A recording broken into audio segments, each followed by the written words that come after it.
Salam sahabat-sahabatku di dalam Tuhan dimanapun berada.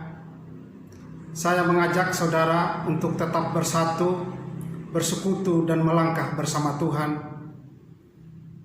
Kita akui bahwa persoalan hidup selalu terjadi dan kita alami sampai hari ini. Namun kita percaya saudara-saudaraku bahwa melangkah bersama Tuhan pasti ada jalan keluar yang Tuhan tunjukkan kepada kita. Sehingga masalah yang kita alami tidak menjadi beban bagi kita, namun ringan karena Tuhan menopang hidup kita. Bahkan Tuhan melimpahkan sukacita, damai sejahtera dalam kehidupan kita setiap hari. Saudara-saudara yang terkasih di dalam Tuhan Yesus Kristus, saya sangat rindu membagikan renungan firman Tuhan buat kita semua saat ini. Dan tema renungan kita adalah pertumbuhan rohani. Saudara yang terkasih dalam nama Tuhan Yesus Kristus, pada saat saudara mengambil suatu keputusan untuk menerima dan percaya kepada Tuhan Yesus Kristus menjadi juru selamat pribadi dalam hidupmu, pada saat itu juga saudara telah dilahirkan kembali oleh Roh. Karena dilahirkan oleh Roh, maka saudara menjadi anak-anak Allah.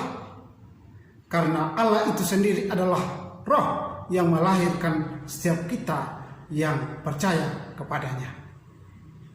Seperti halnya orang tua yang melahirkan anak-anaknya, dan orang tua menginginkan anaknya terus bertumbuh dewasa sampai ia mandiri dalam segala aspek kehidupannya. Demikian juga kita saudara-saudaraku sebagai orang percaya yang lahir dari Allah. Tuhan menginginkan anak-anaknya secara rohani bertumbuh dewasa, mandiri dan berbuah. Seperti halnya orang tua menyediakan makanan yang bergizi dan sehat kepada seorang anak bayi, agar anak itu cepat bertumbuh dan sehat dan dewasa secara jasmani. Demikian juga Tuhan menyediakan makanan yang sehat dan bergizi bagi anak-anaknya agar cepat bertumbuh sehat dan dewasa secara rohani. Saudara-saudara yang terkasih dalam nama Tuhan Yesus Kristus, pertanyaannya, makanan apakah yang dibutuhkan orang percaya yang disediakan Tuhan untuk pertumbuhan rohani? Yang pertama adalah belajar Alkitab. Alkitab adalah makanan rohani yang dibutuhkan orang percaya. 2 Timotius 3 ayat 16 berkata demikian, segala tulisan yang diilhamkan Allah memang bermanfaat untuk mengajar, untuk menyatakan kesalahan, untuk memperbaiki kelakuan, dan untuk mendidik orang dalam kebenaran. Dengan demikian, tiap-tiap manusia kepunyaan Allah diperlengkapi untuk setiap perbuatan baik. Para sahabat-sahabatku yang terkasih dalam Tuhan Yesus Kristus, mungkin saudara bertanya dan berkata, mengapa belajar Alkitab adalah langkah awal menuju pertumbuhan rohani? Jawabannya adalah Alkitab adalah firman Allah yang mampu mengajarkan saudara dari tidak tahu menjadi tahu. Contohnya, siapakah Tuhan Yesus? Bagaimana dosa saya bisa diampuni? Alkitab secara jelas mengajarkan dan memberikan jawaban untuk saudara. Alkitab menyatakan kesalahan, tindakan atau kelakuan saudara di hadapan Tuhan dan sesama, salah atau benar. Alkitab adalah satu-satunya sumber yang menjadi petunjuk untuk menyatakan perbuatan saudara. Alkitab memperbaiki kelakuan. Sebagai orang percaya, saudara-saudaraku yang terkasih, tidak terlepas dari kesalahan setiap hari. Bahkan ada kelakuan buruk yang mengikat dalam hidup saudara yang tidak bisa dilepaskan.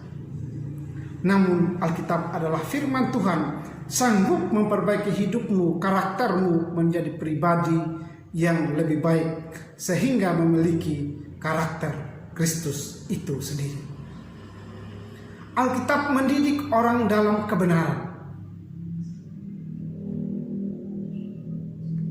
Sebagai orang yang percaya,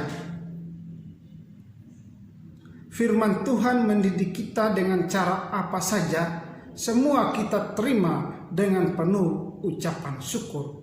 Karena didikan Tuhan mendatangkan berkat dan iman kita semakin dimurnikan untuk kemuliaan nama Tuhan itu sendiri.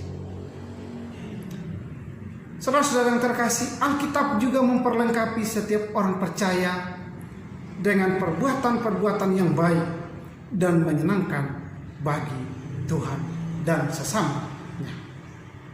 Saudara-saudara yang terkasih dalam Tuhan Yesus Kristus, sebagai orang percaya, membaca dan mempelajari Alkitab adalah langkah yang paling baik dan efektif menuju pertumbuhan rohani. Sebab Alkitab tidak hanya menunjukkan kepada kita jalan keselamatan, tetapi juga mengajarkan semua orang percaya untuk menerapkan prinsip-prinsip Allah dalam hidup sehari-hari. Saudara-saudara yang terkasih, sama seperti kehidupan jasmani, kita membutuhkan makanan. Begitupun saudara-saudaraku, kehidupan rohani kita membutuhkan makanan, yaitu firman Allah. Karena Allah berbicara dan menyatakan rencananya dalam kehidupan anak-anaknya melalui firman-Nya itu sendiri. Untuk itu, saudara-saudaraku di dalam Tuhan, bangunlah kebiasaan membaca Alkitab dan pelajarilah sendiri isi kitab suci setiap hari. Saudaraku, bukan hanya membaca saja Alkitabnya, tetapi harus belajar untuk memahami isi daripada Alkitab. Saudara dapat memulai membaca kitab suci paling sedikit 1 pasal setiap hari. Entah saudara membaca dari perjanjian lama atau perjanjian baru, bisa mengatur sendiri dalam hal ini. Garis bawahi bacaan-bacaan yang berbicara secara pribadi dalam hidup saudara. Untuk lebih efektif dalam membaca Alkitab, saudara bisa mencatat bacaan yang sulit dimengerti dan diskusikan itu dengan keluarga atau sesama orang percaya lainnya.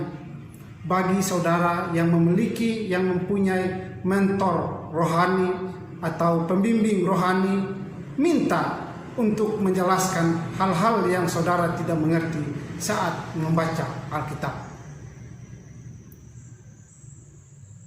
Hal ini akan menolong saudara bertumbuh dalam kerohanianmu dan menjadi orang Kristen yang lebih efektif dan berbuah sesuai yang Tuhan inginkan dalam hidupmu. Sehingga orang yang percaya, yang berbuah dan memiliki pertumbuhan kehidupan rohani yang sehat akan terlihat nyata lewat kehidupannya, seperti dalam membangun relasi antara keluarganya, membangun relasi antara sahabatnya, membangun relasi antara lingkungannya, membangun relasi pada masyarakat secara umumnya. Orang yang bertumbuh secara rohani akan berdampak dalam relasinya dengan baik. Saudara-saudara yang terkasih dalam nama Tuhan Yesus Kristus, ini baru langkah yang pertama buat saudara-saudara untuk menuju pertumbuhan rohani. Kita harus membaca dan belajar Alkitab. Kiranya melalui renungan ini dapat menolong para sahabat-sahabatku dimanapun saat ini berada, agar memiliki satu kerinduan dan membangun kerohanianmu melalui belajar firman Tuhan. Amin. Saudara yang terkasih, untuk langkah yang kedua yang dibutuhkan orang percaya menuju pertumbuhan rohaninya, saudara bisa menunggu renungan berikutnya yang saya bagikan untuk kita semua. Tuhan Yesus memberkati.